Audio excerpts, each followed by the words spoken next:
Après l'intensité de la 9e édition du sommet mondial, une nouvelle page s'ouvre, celle de la première soirée post-sommet rassemblant ambassadeurs, coachs et sympathisants sous le signe de la foi créatrice avec à la baguette le coach Johannes Towanu. Comme le dit souvent le président mondial, nous devons tout créer dans notre vie par la foi. Créer par la foi, c'est comprendre que le succès, que la santé, que l'équilibre conjugal, que la prospérité financière et tout ce que nous voulons de bon ne prend racine que lorsque nous osons déclarer et agir comme si c'était déjà accompli. Alors ce soir, nous allons ensemble revisiter cette puissance intérieure.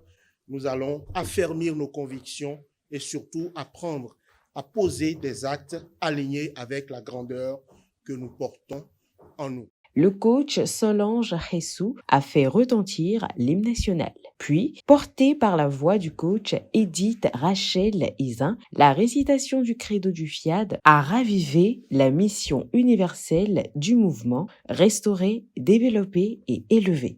Conçu avec courage, ardeur plein d'allégresse. Je m'engage à être si fort, que rien ne peut perturber, ma paix intérieure. I commit myself to look at the sunny side of everything. Le coach Félicité Kandé, technicienne supérieure en tourisme, a ensuite prononcé un décret de bienvenue illustrant avec finesse la notion de foi créatrice. Bien-aimé de Dieu, la foi est un moyen de se rapprocher de Dieu et de vivre une vie plus épanouie.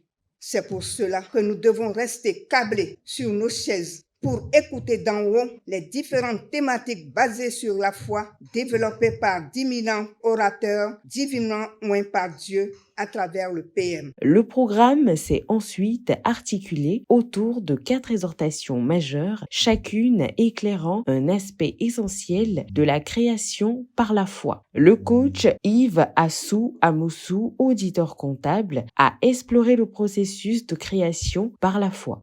Sans vision claire, il n'y a pas de création possible. La voix, sinon la foi plutôt, excusez-moi, nourrit cette vision et la rend vivante, semblable à une graine déposée dans le sol de l'âme. La foi refuse le doute. Elle s'accroche à l'image intérieure, même lorsque les circonstances extérieures semblent contraires. Cette conviction devient une énergie qui aligne la pensée, la parole et l'action. La foi s'exprime par la parole. Dire ce que l'on croit et proclamer ce que l'on voit à l'intérieur revient à donner une vibration et une direction à l'énergie créatrice. Les mots deviennent des semences déposées dans le laboratoire de Dieu, sinon dans le champ de l'univers. Chers élus de Dieu, quel est ton défi ou challenge maintenant? Quel animal féroce te poursuit? Déclenche la création de la foi, déclenche la programmation à haute dose et tu verras la gloire de Dieu se manifester dans ta vie. Le coach Maouillon d'Assise Zinsou, biologiste médical, a introduit les principes métaphysiques de la création par la foi. Les principes métaphysiques de la création par la foi sont au nombre de 3. Le premier principe, celui de la croyance, voudrait que nous puissions croire à ce que nous voulons. En d'autres termes, je refuse de croire à l'échec. Je refuse de croire à tout ce qui ne me plaît pas et qui ne me fait pas du bien. Le deuxième principe, celui de la résonance, voudrait qu'on n'utilise pas des mots qui résonnent négativement en nous. Et c'est pour éviter ça que le logiciel de restauration et de réussite intégrale et le logiciel de l'argent ont été minutieusement élaborés avec tous les soins possibles dont la répétition produit une résonance positive en nous, ce qui opère des transformations profondes sur notre vie. Le troisième principe, celui de la persévérance, rappelle que la manifestation prend du temps. Tout comme une femme enceinte porte son enfant 9 mois avant de le voir. La foi porte en elle la manifestation jusqu'à ce que l'heure arrive. Le coach Marcel Guédou, gestionnaire administratif, a captivé l'assistance avec les obstacles à neutraliser pour créer par la foi. Le dernier principe métaphysique, la persévérance, nous montre que le chemin n'est pas linéaire et qu'il faut neutraliser des obstacles. Au nombre de ces obstacles, nous avons le doute. C'est un état d'hésitation, d'incertitude. Il alimente l'indécision, qui est la pire affliction qui détruit l'homme et le suspend dans un tourbillon de mouvements sans issue. Le doute est le précurseur de la peur. Lorsqu'on ne s'en débarrasse pas très tôt, la peur s'installe, paralyse l'action et conduit à l'échec. Nous pouvons lire dans la Bible que David est allé combattre Goliath dans la foi, sans peur ni doute, et il l'a vaincu.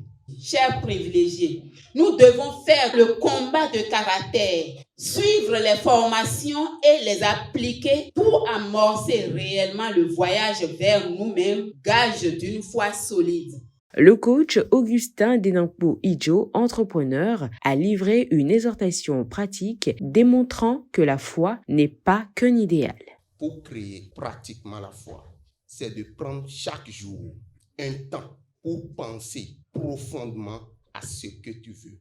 C'est-à-dire, c'est ces pensées qui vont permettre à ton inconscient, à ton esprit de commencer à réaliser cela. Il faut rêver avec conviction. Les rêves nourrissent l'âme et offrent une direction claire aux efforts quotidiens. Toute bonne pensée, imaginée de façon constante, déclenche immédiatement un désir ardent.